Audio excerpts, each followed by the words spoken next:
नमस्कार प्रेक्षकांनो, लपंडाव मालिकेतील आजच्या भागामध्ये इथे मनस्विनी आणि तेजस्विनी सख्या जुळ्या बहिणी असतात. पण आता सरकारला घराच्या बाहेर काढलेलं असतं, त्याचा बदला ती आता इथे तेजस्विनीकडून घेत असते. तिला खुर्चीला बांधून टाकलेलं असतं आणि तिला दरीत कोसळून देणार असते. आणि तिच्या इथे सरकारला घराच्या बाहेर काढलेलं असतं, त्याचा तिला राग असतो आणि त्यामुळे ती तिच्या चांगले चपचप तोंडात मारून तिचा बदला घेत असते. ती म्हणते, माझ्याकडून सगळी प्रॉपर्टी, माझा अधिकार, माझा रुबाब सरकार आता तेजस्विनीला म्हणत असते, तुझ्या भूतकाळातल्या सगळ्या ज्या काही गोष्टी आहेत त्या सगळ्या मला सांगायच्या आहे. राघव आणि सखीमध्ये जे जे काही घडलं आहे ते सगळं मला सांगायचं आहे. तेव्हा आता मग इथे तेजस्विनी तिला विनंती करीत असते, अगं मनस्विनी, तुझ्या पाया पडते, पण मला वाचव, मला नको मारूस. पण आता मनस्विनी म्हणते की ठीक आहे, तुला जर वाचायचं असेल, तुला जर वाचवलं मी, तर माझं काय होणार?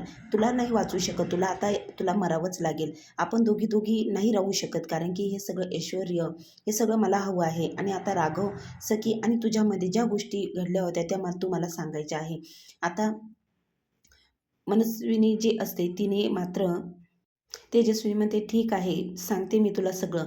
आता काना इकडे सखीला शोधून शोधून कंटाळलेला असतो, खूप ओढत असतो आणि मग इथे मनस्विनी मोबाईल घेते आणि रेकॉर्ड करायला लागते. आणि आता तेजस्विनी जी असते ती सगळं काही तिला सांगते, कारण की इथे गाडीमध्ये सखीचा आवाज रेकॉर्ड केलेला असतो, आई मला वाचव. आणि त्या आवाजाने धावत तेजस्विनी चेअर लोटत लोटत तिथपर्यंत पोहोचते. आणि मग इकडे मात्र कान्हा खूप ओढत असतो, सखी मॅडम, सखी मॅडम. कान्हा इतका हतबल होतो की सखी कुठेच दिसत नाही. आणि मग कान्हा खूप थकतो. त्यानंतर पाठीमागे ओळून बघतो, सखी मॅडम, सखी मॅडम असा आवाज देत असतो. तितक्यात मागून सखी आलेली असते आणि सखीला बघताच तो सखीला कळवळून मिठी मारतो, तुम्ही कुठे गेला होतात असं.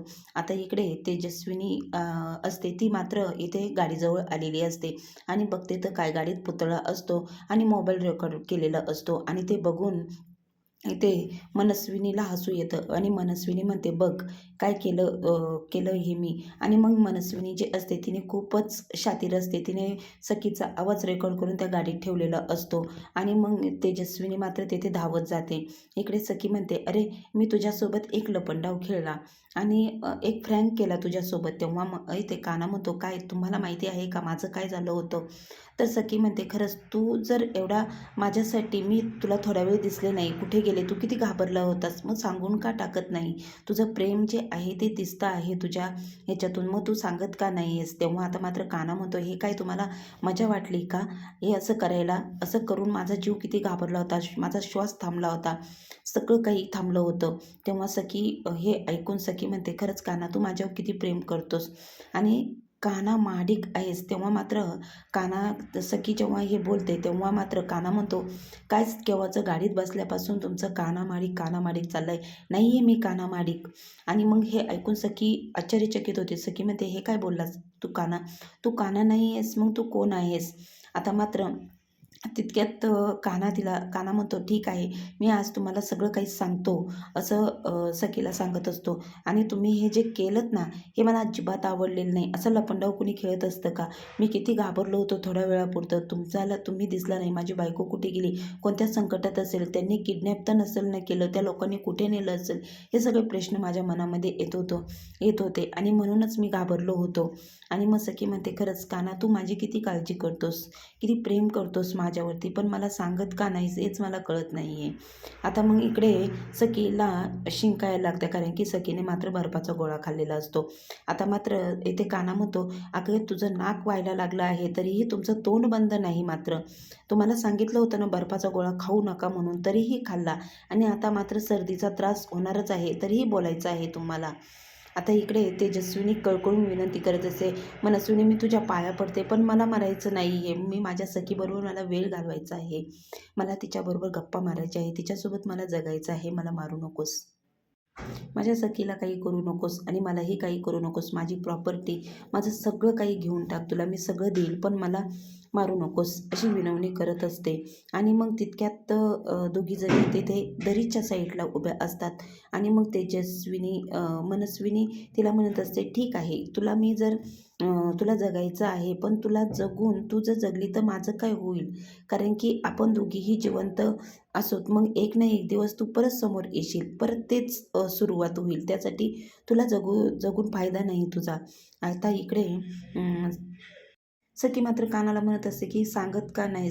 काना, खरंच सांग ना मला का तू. आणि मग काना म्हणतो, की बघा किती शिंका यायला लागल्या आहे तुम्हाला सांगितलं होतं ना थंड खाऊ नका म्हणून, तरीही ऐकलं नाही. किती नाक वाहतंय पण तोंड मात्र तुमचं बंद होत नाही. किती तोंड चालतंय. आता चला तुम्हाला औषध देतो. सखी म्हणते, काना नको ना रे औषध, मी नाही औषध घेणार, मला नाही औषध घ्यायचं आहे, मी औषध घेणार नाही असं ती आता बोलते. पण काना ऐकत नाही. काना तिला घेऊनच जातो. गाडीतून जे औषध असतं, काना म्हणतो, की तुमच्या आईने हे औषध बनवलेलं आहे, कारण की त्यांना तुमची खूप काळजी आहे. त्या म्हटल्या, की वाटेत मला माहिती आहे सखी बाहेर गेलो ऐकणाऱ्यातली नाही आहे, ती नेमकी थंड खाणार आणि तिला सर्दीचा त्रास होणार, मग तिला तिथे लवंग मिरे कुठून शोधणार, त्यासाठी तुम्हाला औषध दिलेलं आहे. इकडे मात्र मनस्विनी जी असते ती खाली दरीत तिचा धक्का लागून खाली कोसळते. आता मात्र इथे मनस्विनी ओरडत असते, तेजस्विनी मला वाचव. तेव्हा आता तेजस्विनी म्हणते, नाही, जर आता कान्हा सखी येईपर्यंत मी तुला वाचवू शकत नाही, कारण की त्यांना इथं बोलावून घ्यायचं आहे. आता मनस्विनी खाली दगडाला धरलेलं असतं आणि ती खाली दरीत कोसळणार असते, एक लटकलेली असते.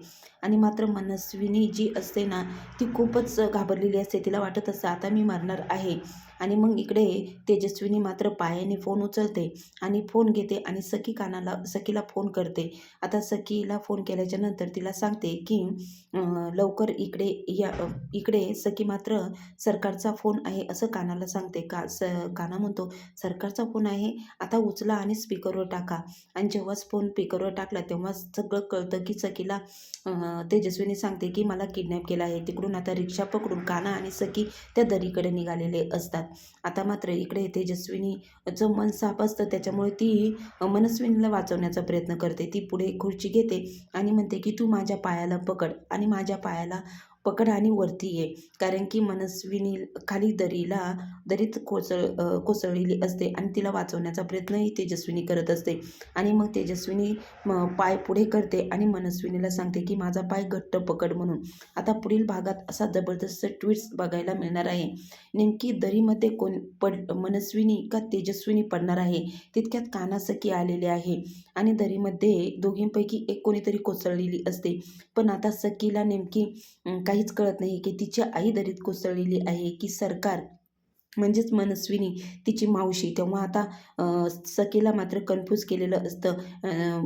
इथे मनस्विनी म्हणत असते, की अगं तू वाचव तिला. आता नेमकं दरीत कोण कोसळलेलं आहे हे बघण्यासाठी चॅनल लाईक सबस्क्राईब करा.